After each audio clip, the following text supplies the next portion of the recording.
fund and live within our means. I reject the 2014 finance bill. Thank you. Member for Nyaribari Church. The amendments that they have come with, I want to say that I reject, because we need to ensure that we listen to the population and what they're saying. This country right now needs to listen. We need to tighten our belts, we need to live within our means, and we need to address corruption. Yesterday, seeing Obado getting away with a settlement of only 15% when he owes 1.9 billion tells us that we are not serious about addressing corruption. If we address corruption, we will be able to fund the expenses of this government. It is time for us to take a position that corruption is the biggest enemy in the room. And I think I stand ashamed to know that only a house in Loresho is not 40 million. A flat in Nairobi is not 9 million. Even in the settlement, we are actually cutting deals. So we say no to corruption, and we fund and live within our means. I reject the 2014 finance bill. Thank you. Member for Nyaribari Chache.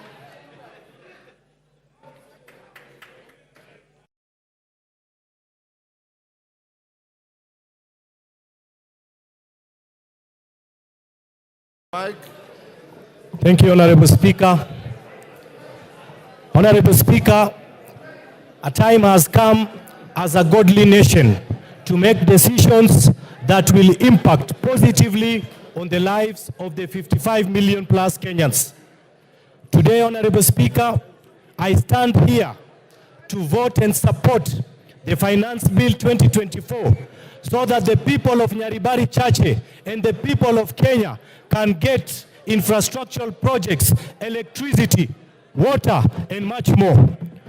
Honorable Speaker, I want to urge the Generation Z to relax, as Kenya Kwanza government means well, and they will be the greatest beneficiaries of the proposed amendments. Honorable Speaker, the Generation Z are young Democrats trying to exercise their constitutional rights to picket and assemble. I am urging the Inspector General of Police, Honorable Speaker, to treat them humanly and provide them with maximum security. Honorable Speaker, the Finance Bill 2024 proposes an export and investment promotion levy with the goal of encouraging consumers to purchase locally produced alternatives, thereby supporting domestic manufacturers. Caleb Luyali.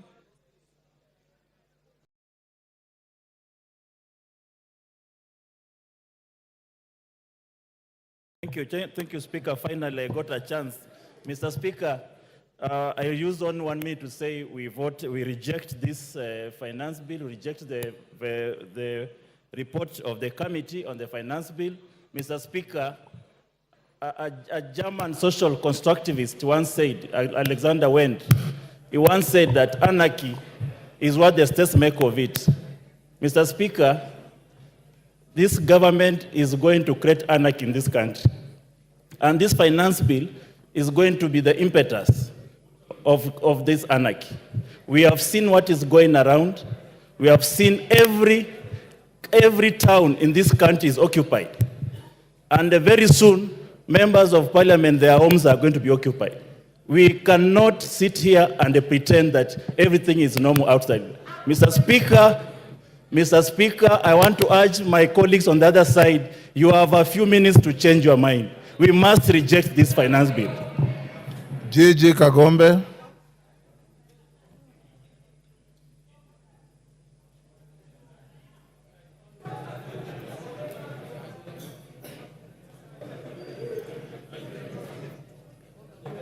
Give him the mic.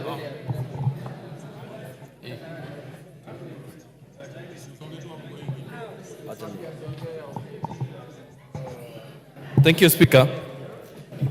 I stand to support this Finance Bill 2024 because, Mr. Speaker, we have a responsibility as a House to create employment for the people who are out there demonstrating. Mr. Speaker, we also have a responsibility to make sure that we give the right information to the young people of this nation. In as much as they elected us and we listen to them during public participations, we also have a responsibility to tell them the truth. Mr. Speaker, for the people who are lying in Gatondo Hospital and for the doctors who are going to treat them, I vote yes. Mr. Speaker, for the tea farmers who are in Gatondo now and other places, I vote yes. For the JSS teachers, I vote yes. For those people who are guarding us as the police officers, I vote yes. For the members of KDF who need to be paid salaries, I vote yes. For the people that we need to create employment and to create manufacturing in this nation, we are asking that we introduce excess duty on products that are gotten from other countries so that we support our economy. Those people who are out there need jobs. In fact, those people who are being mobilized because they do not have jobs. We have a responsibility to create jobs for them, Mr. Speaker, and we shall not create. Thank you. Member for Kajiado East. Yes. My. Give him the mic. Yes. Okay. My, use the next mic. Thank you, Mr. Speaker, for giving me the chance to contribute on behalf of the people of Kajiado East constituency. I rise to oppose the finance bill for 2024 because the bill has excessive taxes on common mwananchi. Mr. Speaker, as you can see, our economy has not improved, and we have about 16% of our population living below poverty line. And the reason is because of bad economy as well as corruption in this country. By taxing them more, I feel like it's putting a burden on mwananchi, which we should be doing more to help them than hurting them.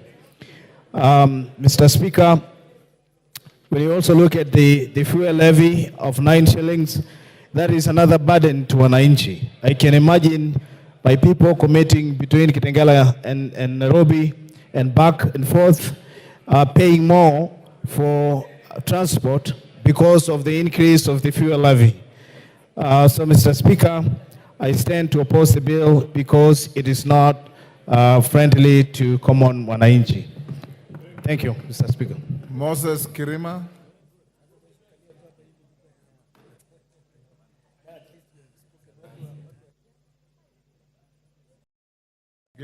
Thank you, Mr. Speaker, sir, for giving me this opportunity to contribute to this bill.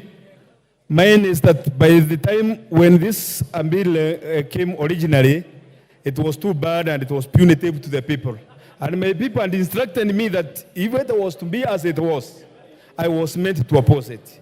But when I came and raised the issue with the chairman of finance, Mr. Kimani Kulia, he told me that there are going to be some amendments of which actually what I was told to oppose, the bread, taxation, bondas, rentals, essentials, cooking well and avocados and the rest, the agricultural outputs. After the amendments, I don't see any reason to oppose it. So I thereby support it with amendments. But if there are no amendments, no way. Thank you, Mr. Speaker, sir. Ken Chonga.